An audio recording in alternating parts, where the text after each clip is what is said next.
Hydraulic fracturing, or fracking, is one method of the broader process of unconventional drilling. It's a proven technology that is used for extracting oil, natural gas, geothermal energy, or water from underground.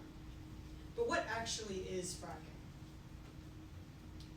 This is our agenda for what we'll be discussing today. Hydraulic fracturing is the process of injecting high-pressured fluids underground and into shale formations. Shale is a fine-grained sedimentary rock that forms from the compaction of mineral particles. Fracking fluid is flushed underground, and the result is then the release of natural gas and oil that is trapped underground and is then extracted and used for energy. Fracking has been used as an energy extraction technique since the 1940s. It actually began as an experiment, and the first commercially successful operation opened in 1949. This photo is from the first ever fracking site, and is where fracking first began its enormous impact on energy as we know it today. We researched hydraulic fracturing, regulations surrounding it, and solutions to better the fracturing process in order to support our environment, our government, and our economy. So our main question really is, should Congress pass legislation that further regulates fracking in the United States? Well, to answer this question, we need to look at the voters that Congress represents. And among the voters, there are two main factions. One supports the greater implementation of fracking, and this is typically due to economic reasons. The other supports more regulation and even the banning of fracking, and this is typically more for humanistic concerns, such as concerns about climate change. But who's the larger fraction? Well, the majority of Americans do not support extending the process of fracking. Indeed, only 53% of Americans, only 44% of Americans support growing the practice of fracking. For reference, this makes fracking the sixth most popular energy source in the United States. Solar power is the first, and it has 78% of American support. And this disparity is only going to grow. You see, it is greatly divided upon generational lines. 79% of Republican Gen Zs and millennials support prioritizing looking for other energy sources, while only 55% of baby boomers and older Republicans support prioritizing looking for other energy sources. But the latest regulation that was passed by the House of Representatives protects fracking. So why is there such a divide between what the people want and what the government is giving them? Well, there's a lack of representation. And this is because fracking is directly correlated with greater political donations from people with a vested economic interest in continuing the practice. Additionally, fracking deeply affects the people's lives that are nearby the practice. It affects their health, it affects their land, and so much more. And therefore, it has been found to make people feel disenfranchised and discourage people from voting. You see, areas with larger areas of fracking are directly correlated with less voter participation. And finally, there's partisanship. Fracking has been included in more partisan policies, meaning that many times the issue of fracking becomes enveloped in a lot of other social issues that people tend to prioritize. So a solution is, seeing as the majority of Americans do not want fracking to be expanded, it is to further regulate fracking. Right, so another solution regards the idea of maintaining current regulations due to the many economic benefits that fracking provides. So fracking provides benefits both in employment, in terms that they are projected to provide over 1.6 million jobs by 2035.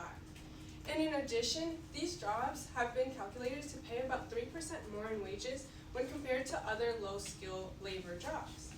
This means that these employees are able to not only have greater financial stability, but they're also able to have more disposable income to reinvest into the economy, further stimulating other industries. In addition, fracking does provide much cheaper energy. So this benefits consumers, as they have found that consumers as a whole have saved about $20 to $40 billion. Additionally, it also benefits the businesses. So actually focusing more on manufacturing, for example, which makes up a big part of the American GDP, the value of exports has actually arisen due to the disparity in prices because American prices are much cheaper when compared to, for example, European prices. So this has actually contributed to, for example, a 10% manufacturing gap, as these companies are able to produce more at a lower cost. And they're also able to invest more. They have more money to invest into other technology. And that goes into the solution of preserving current regulation. Additionally, there are several economic impacts of fracking, starting at the source with fracking fluid itself. Fracking fluid is what is actually pressurized into the underground site and is then contaminating water supplies that also tend to feed into larger bodies of water, creating a larger health risk for surrounding wildlife and communities that rely on these bodies of water for potable water. This leads us to our next point of impact, water. Water contamination is obviously a huge part of why fracking can be so harmful to the environment, but the literal amount of water that is used is also a huge danger to ecosystems. Fracking sites themselves use enormous amounts of water that are required for a successful fracking operation.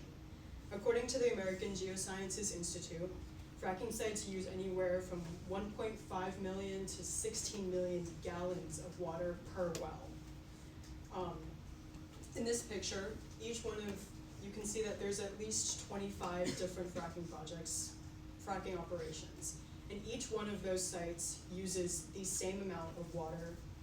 And so if you multiply that amount of water that's required, you can assume that the ecosystems that the water comes from are greatly harmed.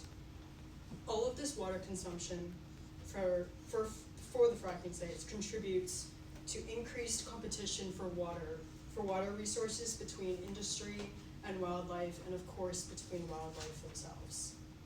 So why is fracking not further regulated as time has progressed and technologies have advanced? The reason why fracking operations are not closely monitored by US government legislations and regulations is because fracking fluid is not often listed on hazardous waste lists.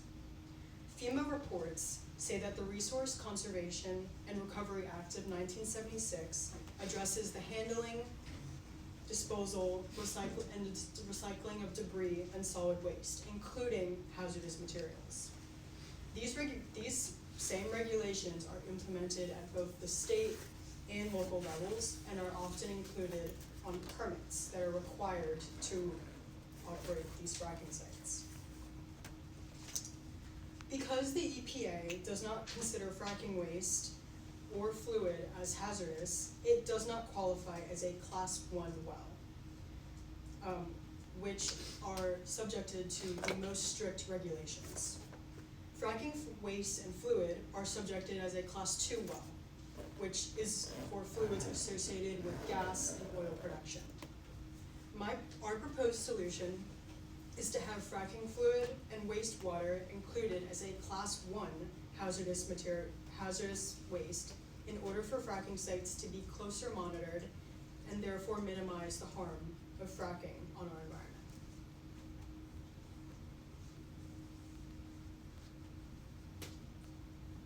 Okay, so some limitations towards the solution of regulating fracking is the fact that in order to replace it to, say, solar, which according to the survey was about 78% supported by Americans. However, when looking at the upfront cost, it is highly expensive. So for example, in construction costs for solar per kilowatt, it was about $1,500, while compared to fracking for natural gas, which is about $800. This raises concerns as not only will money be used for solar, that it could be used for elsewhere, such as social services. Additionally, it would most likely lead to the raise in energy prices, which would first hurt the consumers, which hurts their disposable income, and it would also hurt the businesses as they are able to produce less productively and therefore hurts the United States GDP. So our solution is to continue to frack in the short term, but start to phase it out due to the environmental damages. However, because America is right now uses so much, so about 80% of their energy use uses coal, natural gas, and oil, much of which is from fracking. So in order to not create a price spike, we need to phase it out and continue to invest in renewable energy sources. Round of applause. All right. Thank you very much, ladies. Now it's my turn.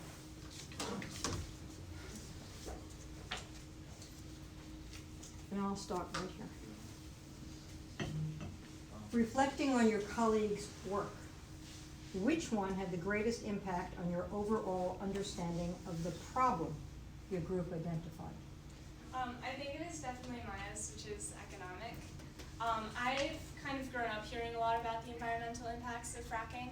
It had never occurred to me how important it is, which is why it's not banned or further regulated for the economy, which is a very important issue for the majority of American voters.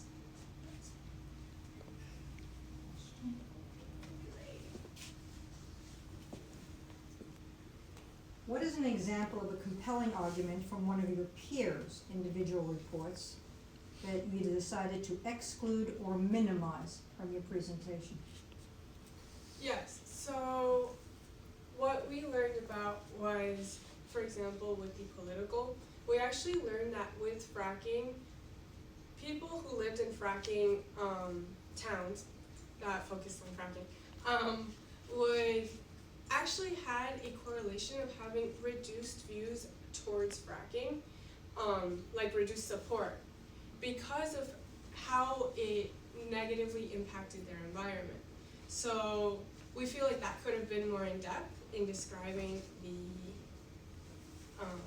regulations. And what was the strongest counter-argument to the solution your team identified, and why? Well, I would say the strongest counter-argument would be the economic benefits. Further regulating fracking would obviously limit certain fracking operations, and we, as you heard in the presentation, fracking has an enormous economic impact. So the biggest counter-argument, I would say, would be that in limiting fracking operations, you then also alter the economic benefits. Thank you.